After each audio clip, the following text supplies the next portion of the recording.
So here we have a problem where we need to do distributive property. Remember, when you see these parentheses and you see a number right next to that parenthesis, it means to multiply this number times this thing, and then it means to multiply this number times this whole entire term.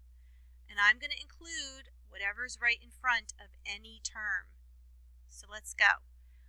Negative 3 times this x gives me negative 3x, and this is where I want to bring in the two-box method because there are two terms in that parentheses. There's the x, right here is where the answer for that one's going to go when you multiply it, and then you have this plus 1 that's going to go in this box. Okay, so everyone can do this, proven over and over and over again. Everyone knows negative 3 times x is negative 3x, so good job. Now we're done with this x. We're going to move this box over to this part. Okay, move this over here. We're going to multiply this negative 3 times this plus 1. I think a lot of us see this plus 1 and think, oh yeah, I'm doing negative 3 plus 1. No, you're doing negative 3 times this plus 1. So negative 3 times a plus 1 is a negative 3.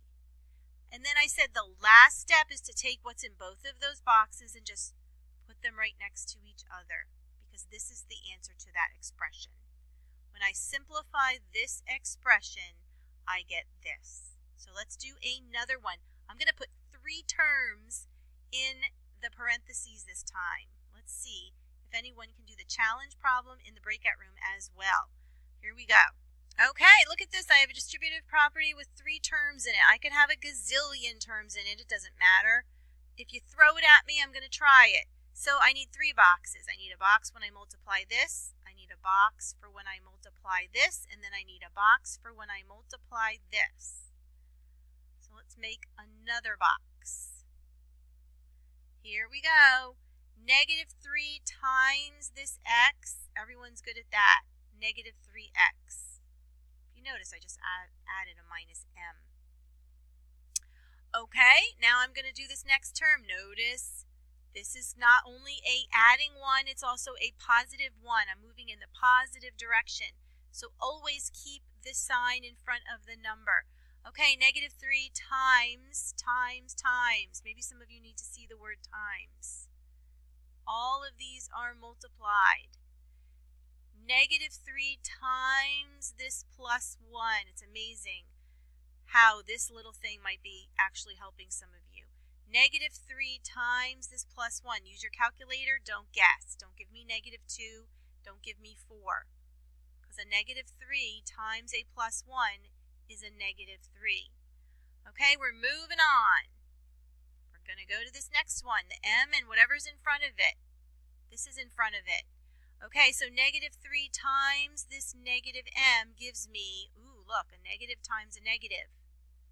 Can't use your calculator on this because we don't have a number in here for m.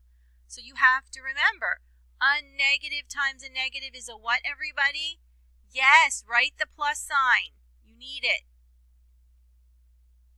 Okay, a negative 3 times a negative m gives me a plus 3m. Yes, write the pluses in this problem. Write the pluses. Okay, now we just have to take them out of their boxes, and this is what this equals.